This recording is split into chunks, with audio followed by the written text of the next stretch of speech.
Hey guys, welcome back to the channel. In today's video, I'll be showing you how to send money from TapTap Send to Telecel Cash in just a few simple steps. So, let's dive in. And by the way, once you open your account, you can use the promo code from the description below and input it here to get $15 extra on your first transfer. So, feel free to take advantage of this bonus. Now, let's continue.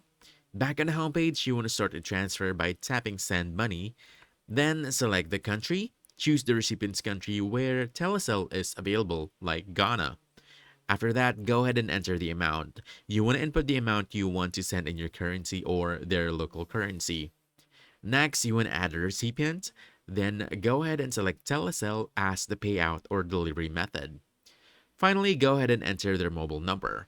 Proceed to check the details, and once you're done reviewing all the details, go ahead and confirm the transaction. That's it. Now you know how to send money from TapTap Send to Telecel Cash easily. So, if you found this helpful, don't forget to hit that like button, subscribe for more quick guides, and I'll see you in the next one. Thanks!